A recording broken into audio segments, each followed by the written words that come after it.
Hello everyone, this is Theato of the Psychic Matters podcast and welcome to episode 99.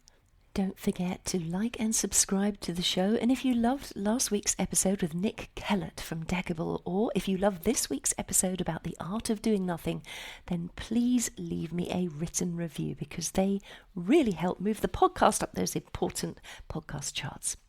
In news this week, I am just back from a 7-day vacation in Crete. Have you ever been to Crete? It's absolutely stunning. I just love everything about Greece. I believe my family on my father's side came from Greece, going back and back. So maybe it's because it's in my blood. My father's father came from Luxembourg, and I believe his ancestors came from Greece. And our family name Theato comes from Theado and the ancient Greek name Theodoro, which means God and gift of God, which I rather like. I'm a gift of God, but then again, aren't we all? I hadn't been on a vacation with my partner, whom my students will tell you that I always refer to as the beard, on account of the fact that he used to have this absolutely ginormous beard. It was huge. It was really long. It reached his hips. He loved it. I hated it.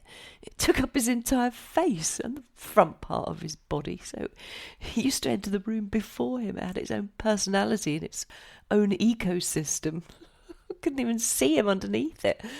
I've called him the beard ever since, even though that ginormous beard has now been shaved down a little bit. It's certainly trimmed down now to a very short beard, much to his upset because he loved having that big beard. Anyway, I digress. The beard and I had not been on vacation together for 4 years, since pre-pandemic, so we were both really, really looking forward to it.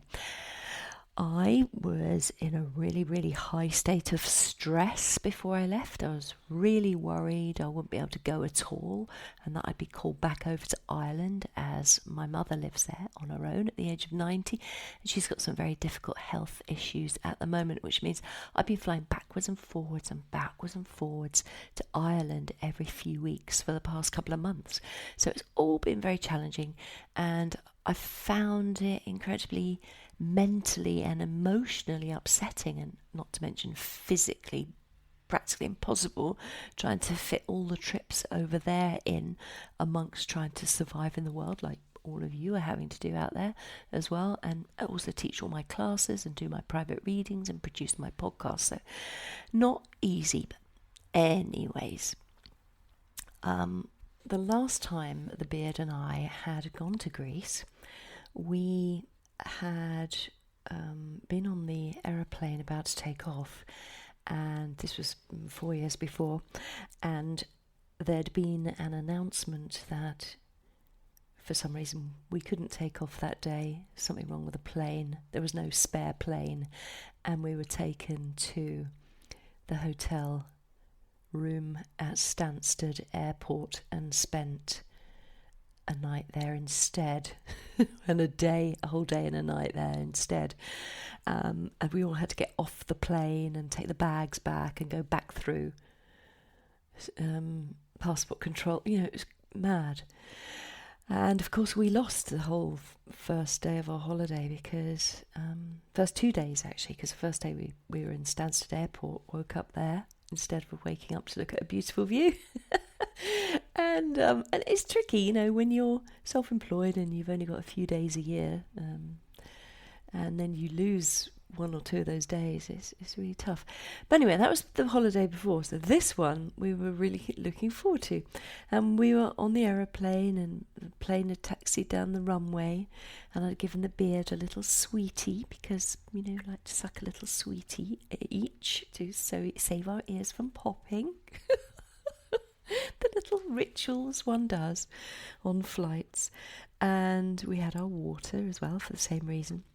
We got all the way down to the end of the runway, and there was one aeroplane in front of us, and an announcement came over the tannoy from the pilot saying we can't take off because there's a problem and Greece has closed their airspace and we were heading back to the terminal.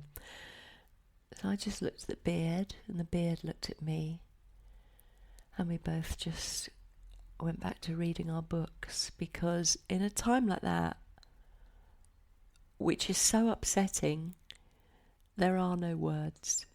So we opted for silence and no comment. So we went back all the way back to the terminal and sat in the aeroplane. And then the pilot came on and said, "We can now go back to the runway. It's okay. We can now fly, but we can't go for another hour. We have to wait. But I'm not going to disembark. We're going to refuel the aeroplane so that we can fly there faster, and I'll get you to Greece." The beard and I looked at each other, and we didn't say anything, and we went back to reading our books. Just in case that prediction from the pilot was not going to come true. Anyway, the gist of it was we took off that time, and we arrived in Greece maybe an hour, 2 hours later than we should have done, which was fine. We got onto our transfer bus and we waited for an hour for everybody else to come. And then after an hour, we set off for our hotel, which according to my Waze was 45-minute drive away. And we got to within 15 minutes. I was looking at my Waze, which is, if those of you who don't know, it's an app that you use when you drive and you can follow the map. So, and the gist of it was, the bus then turned around and went in the opposite direction. It took us 4 hours on that bus to get to our hotel. So by the time we got there, it was 3 o'clock in the morning.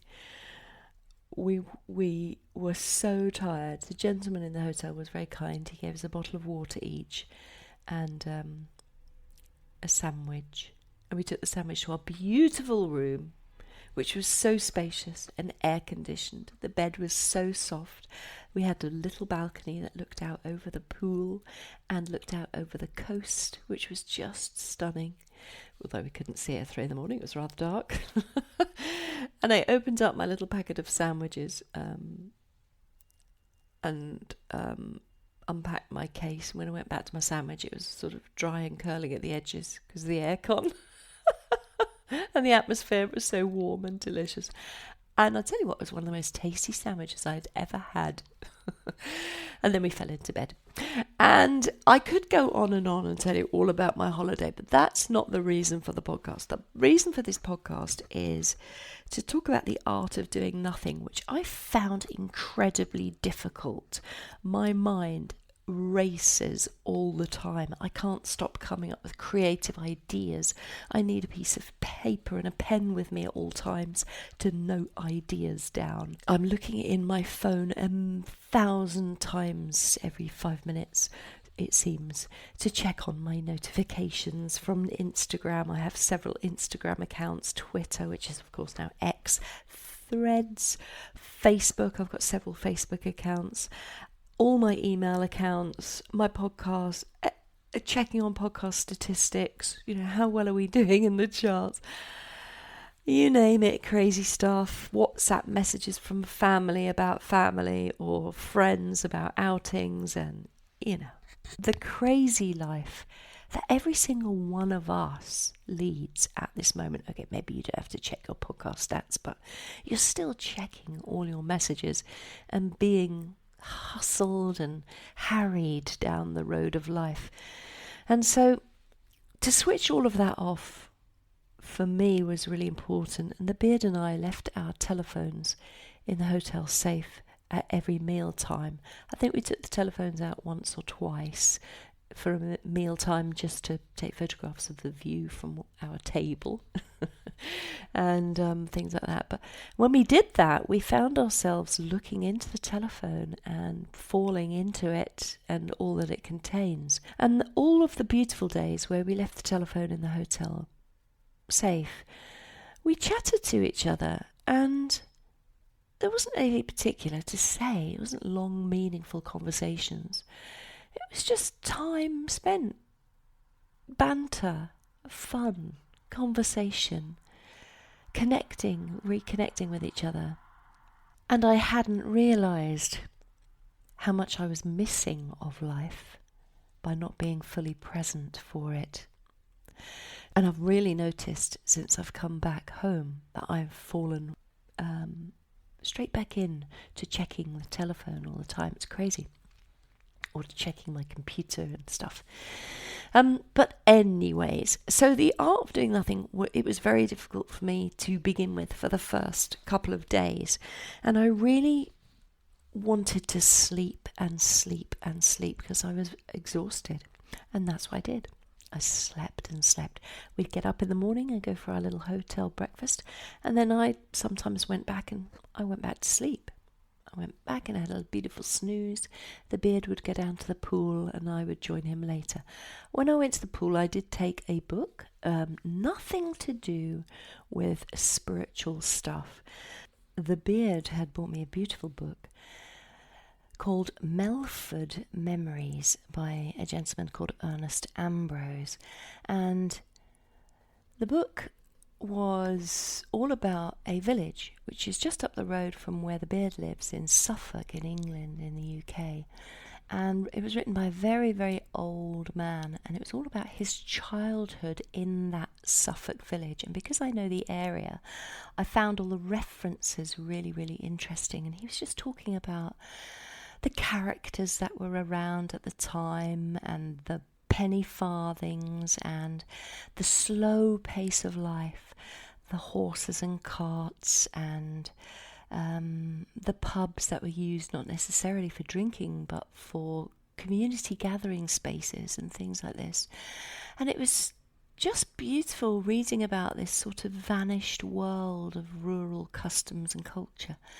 And it was just the perfect holiday read, really, and helped my mind slow down to those slower days, and just made it all the more poignant and really made me consider my life in a very, very different way, and had to really think about the changes I wanted to put into place when I got back home. And one of the first things I did was I'd taken this great big fat journal with me with the intention of writing in it every day to journal my innermost thoughts.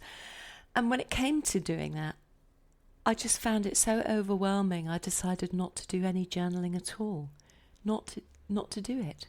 So, but what I did do on the first day was, I've got the journal here, and I'm just turning to the page. I emptied my head of everything that was in there that was disturbing my thoughts, and all the projects that I had on the go, all the things I'm trying to achieve, and I just put it onto the page so that I could objectively look at and consider that which was whirling around in my mind. So I've written down, I'm just having a look at what I wrote that day. I've got the books that I'm writing. So I've got 1, 2, 3, 4, 5, 6 books that I'm writing, a one-woman play that I'm writing, and one book series for kids that I'm also writing.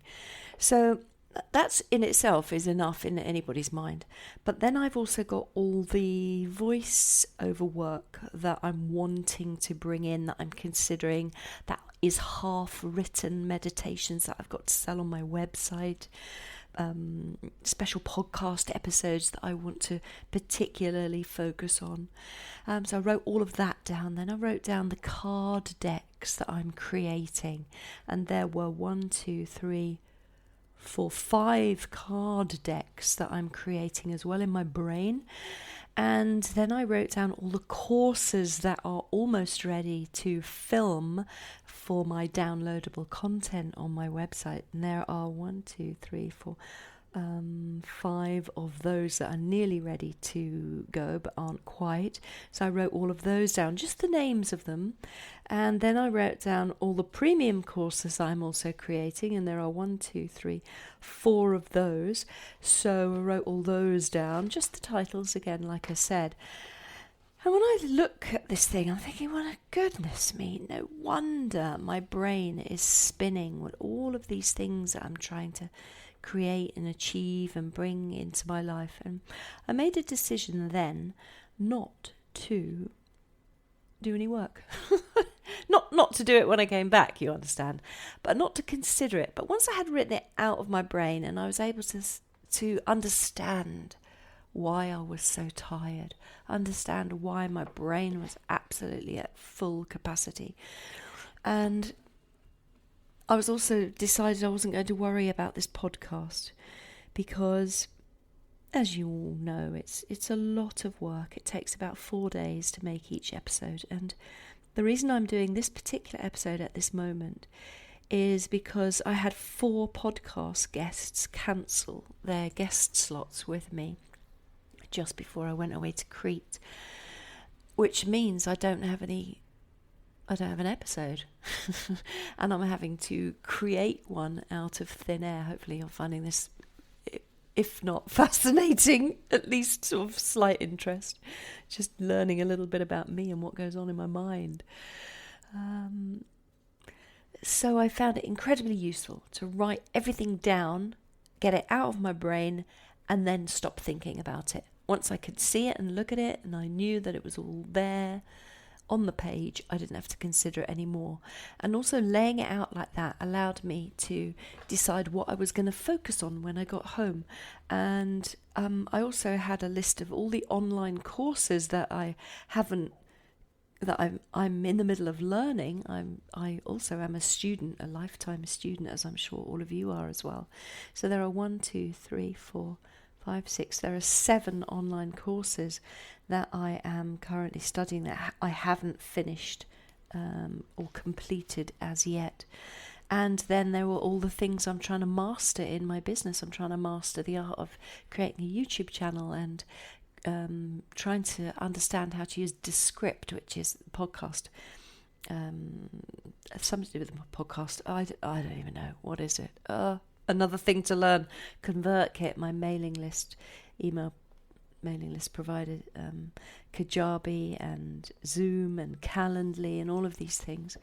All of them need my attention because I only barely know how to use all of them. I'm jack of all trades and master of none, as per usual. So, and of course that doesn't even take into account the fact that I now have to sit a diploma for the Spiritualist National Union, which is going to be about 65,000, 70,000 words.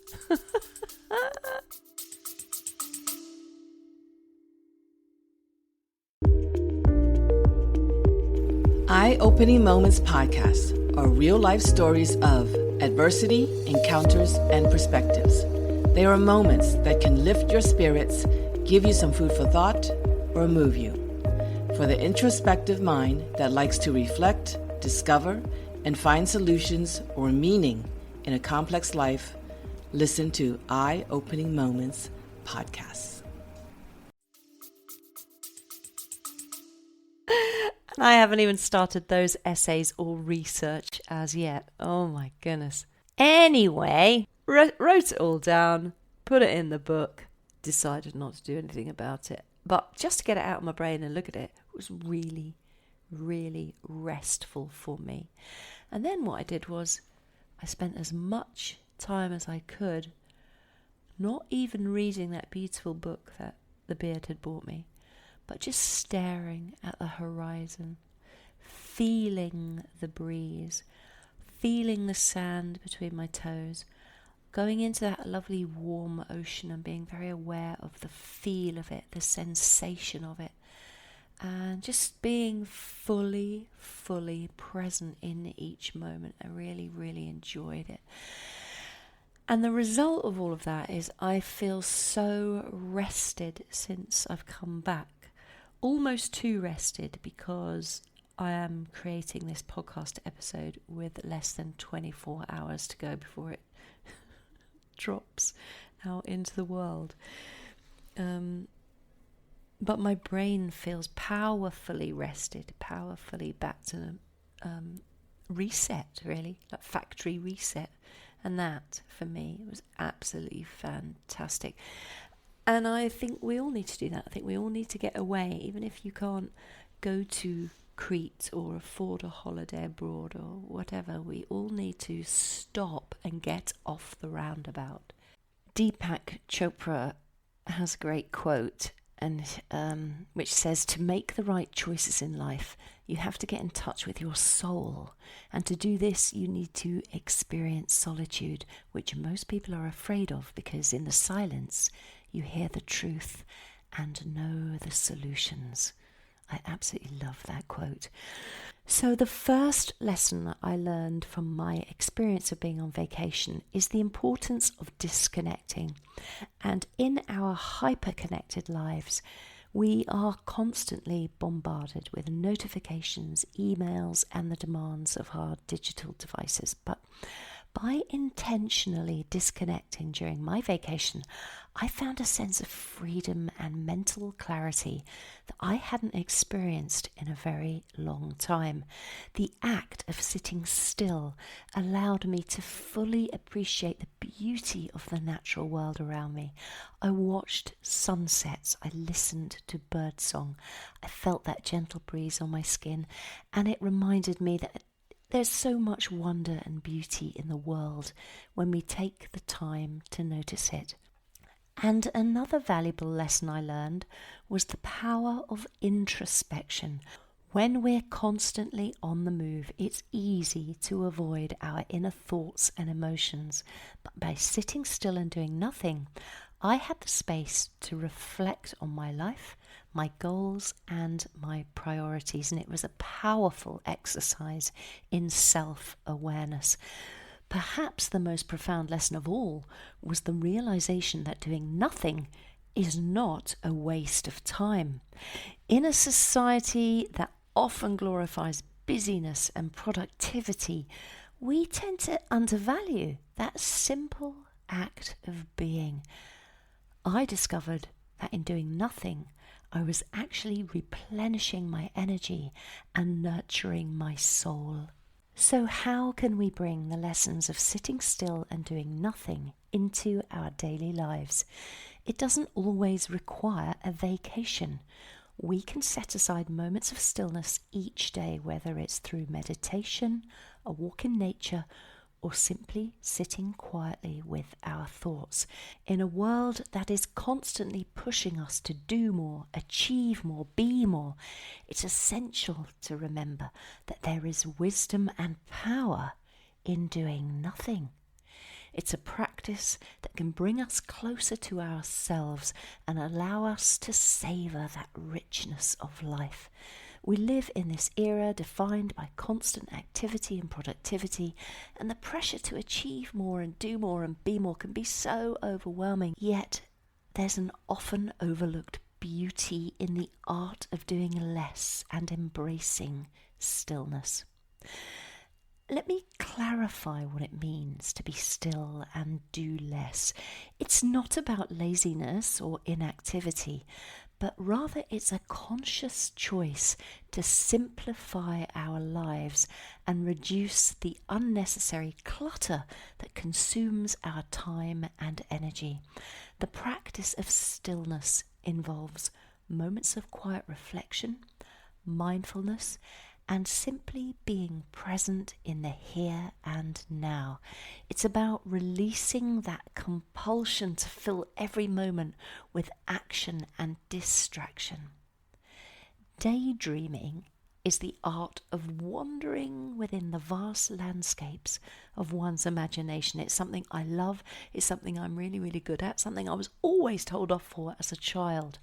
But daydreaming is a mental voyage where the boundaries of reality blur and the mind takes flight.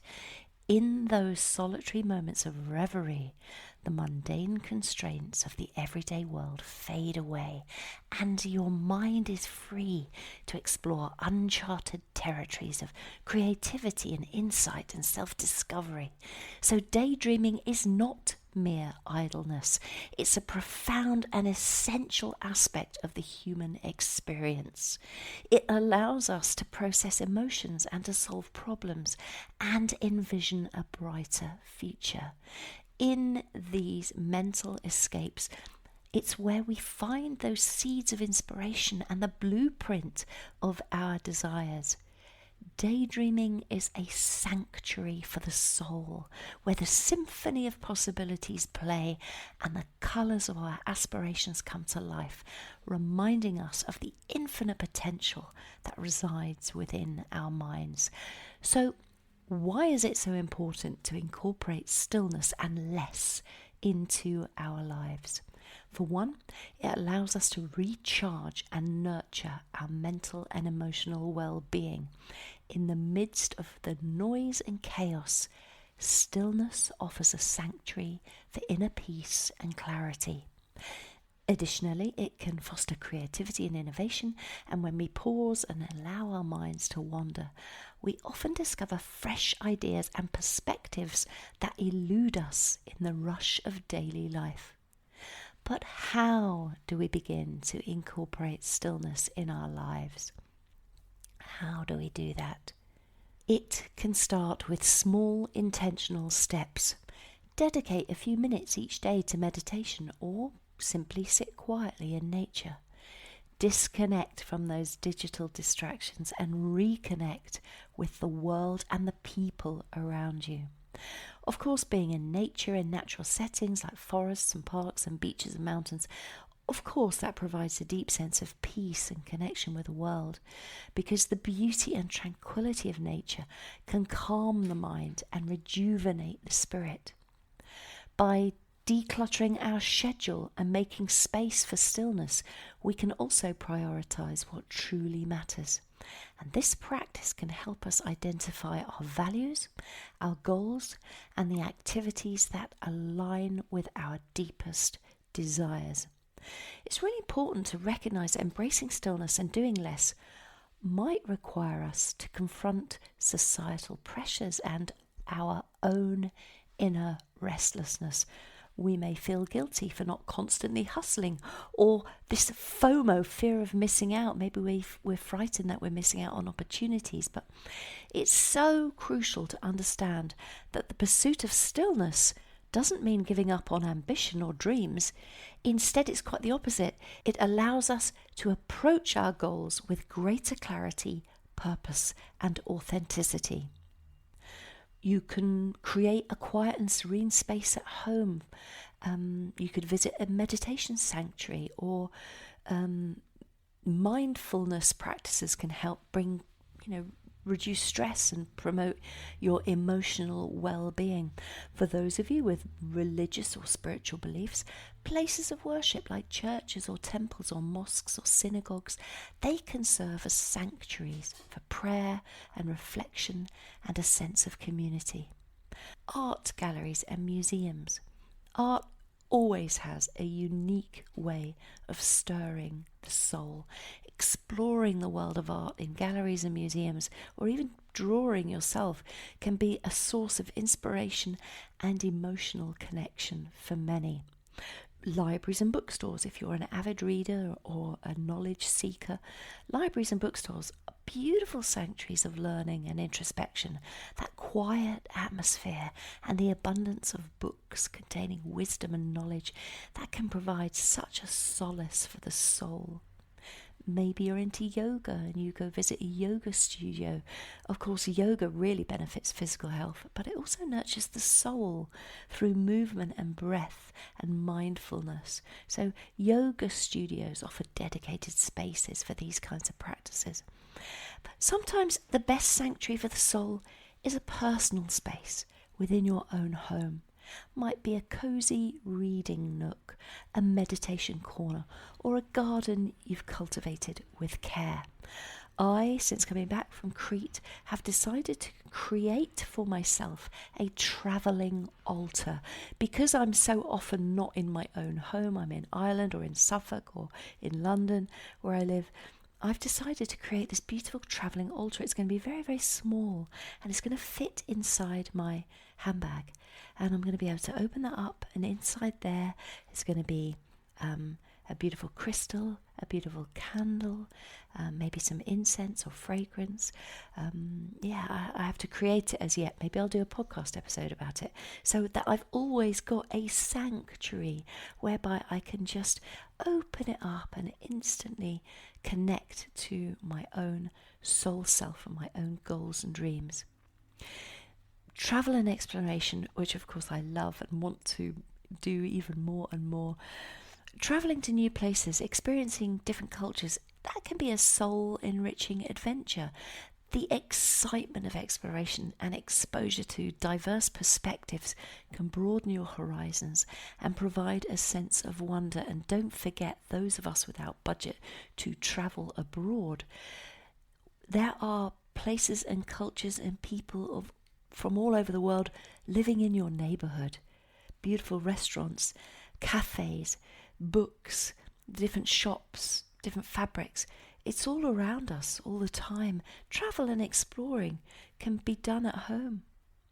Music and concerts, live music performances, even listening to your favourite songs on Spotify can be a profoundly moving experience, because music has the power to evoke emotions and transport our soul to another realm.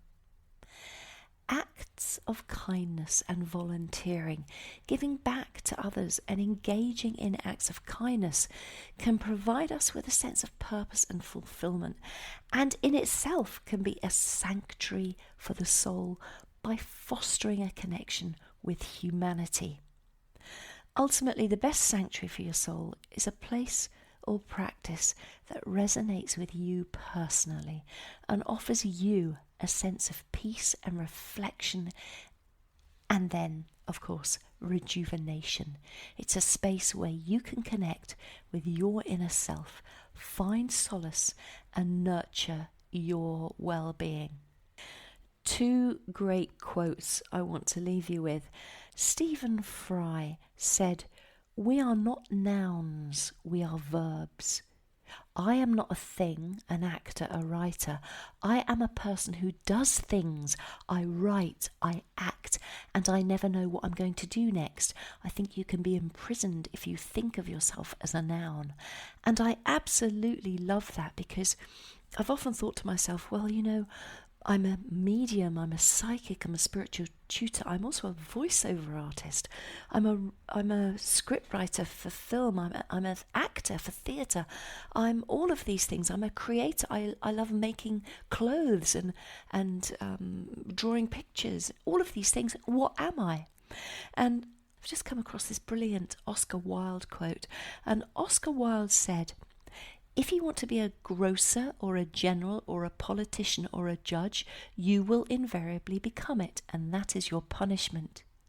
If you never know what you want to be, if you live what some might call the dynamic life, but what I will call the artistic life, if each day you are unsure of who you are and what you know, you will never become anything, and that is your reward." And I love that, because it's so much about the expression of the soul. We are so many things. We can't be pigeonholed. It's not possible. Society tells us, you've got to be one thing, you've got to follow this linear career, and that's what you are. But we're not. We are each individual soul beings with so many expressions of the soul. I think it's absolutely fantastic, and it excites me no end. And I just want to say thank you for joining me on this episode of Psychic Matters, the art of doing nothing. And I encourage you to take just a moment today to pause and breathe and embrace the power of stillness in your life. Remember, in the quiet spaces, we often find the greatest clarity and fulfillment. In a world that often glorifies busyness, slowing down, being still, and doing less can be transformative and can lead to a more meaningful and fulfilled life. It's a path that invites us to rediscover our inner wisdom and live a life that's aligned with our truest selves. I want to leave you with this thought. The art of doing nothing isn't about laziness or wasting time. It's about self-care and rejuvenation. It's about finding balance in our lives and recognizing that our worth isn't solely determined by our productivity. My name is Theato, and thank you so much for listening to Psychic Matters.